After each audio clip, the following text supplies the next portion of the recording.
This is Jack Dempsey, a legend in his time. And Bill Hines, boxing expert, editor of the Fireside Book of Boxing, author of the great boxing novel, The Professional. Jimmy Cannon, the distinguished syndicated columnist of the Hearst Press.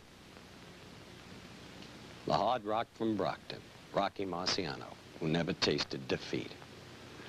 These then are our panelists. They have seen the very films that our viewers have seen, and I'd like to begin with you, Jimmy Cannon, because at the bout, you were directly situated to see Clay throw the punch. Was there a punch? Yes, there was a punch, Howard, but I didn't think it was hard enough to crush a grape. The ring lights were very hot. The only explanation I can give for the way Liston fell was that perhaps he was sunstruck by the lights. It was a hoax in the sense, I don't think it was a fix in the sense that money was passed, but I don't think that Liston tried as hard as he should. He just took a punch and got out of there. That's the way it looked to me.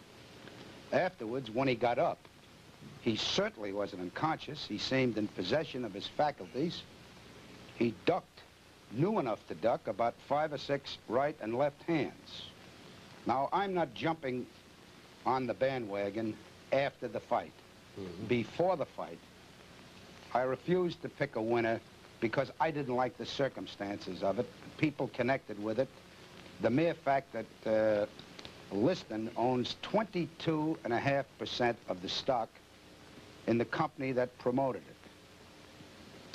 They make an excuse that he doesn't really own it anymore, but it's in the name of William Crawford. I asked Sam Margulies, who's connected with the promotion and seems to be Liston's manager, although he denies it, whose name it was in. And he said, William Crawford. And I said, who is William Crawford? And he said, Liston's father-in-law.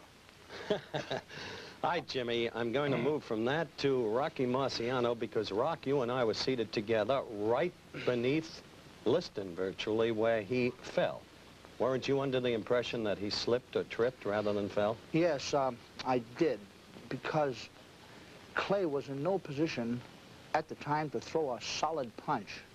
He was moving from side to side in those funny moves that he makes, and it looked like he pulled back threw a sort of a leading right hand without too much power, but from the films, evidently after he threw it halfway, he then put some power behind it and did get in about 6 inches of punching power. Didn't you feel that Walcott thought Liston slipped or tripped? Yes, he acted that way because he just didn't start the count at all.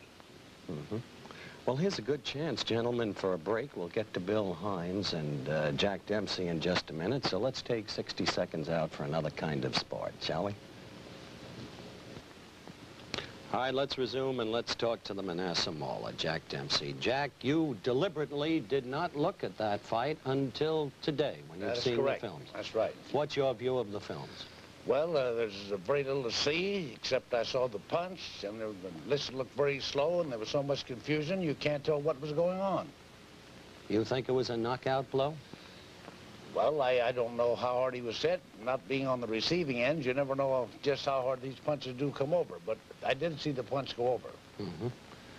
Earlier, you were quoted as saying that you didn't want to see the fight or even hear it because you expected that this kind of thing was going to happen. Well, I felt that something could happen, and I didn't want to, if you can't say something good, why say anything at all?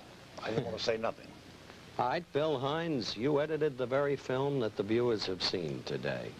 You satisfied that there was a sufficiency of force in that punch to knock out Liston? I think the answer, Howard, rests with Mr. Liston. If he couldn't get up, I think he belongs in Rochester, Minnesota, where the Mayo Clinic is. And if he wouldn't get up, I think he belongs in absentia. Which is where he'll likely be from here on in. I think so. Billy, the thing that puzzles me is the documented record shows that Liston had never before been felled, and Clay had never before been a one-punch knocker-outer. Now, in the wake of those facts, How could this have truly been a knockout punch? Well, I think you'd have to understand Liston's entire physical condition, and we're not sure of that. We're really not even sure how old he is. He says he's 31, and we say he's 31 plus. Certainly he looked like an old man, and as the two pros here can tell you, when you get to a certain age, you just don't live under a punch the way you did when you were young. So I think that's a factor too, Howard. Well, Rocky, when you were not so young really in your career, Archie Moore decked you with a short right that only traveled about 6 inches, didn't it? Yes, that was when I missed him with my own right hand and had the full force going. And Archie, the clever man, just stepped back just about 3 inches and hit me with the best counterpunch you ever saw. And coming in and he coming in, I just went straight forward. What do you think about when you go down? Well, you realize that you can be put down, and it's a frightening thing to know that you can be put down. The punch traveled just a short distance, and you say to yourself, he can do it again. I better be a lot more careful or a lot more aggressive, either one. Was Clay's punch at all like Moore's? No, not really. I thought he just started it more or less to parry, and all of a sudden he saw the opening and he threw some power at the last moment. I've noticed that on the film here. He didn't have his body behind it or any real follow through. It was just a over the right arm and right on the chin. It could have hit him in a good spot and just confused him very much. Well, as our viewers can see, that punch continues to remain very much in dispute. Our guests have been Jimmy Cannon, Jack Dempsey, Rocky Marciano, and Bill Hines. Thank you, gentlemen. The mystery of the punch unanswered. That's the way it was.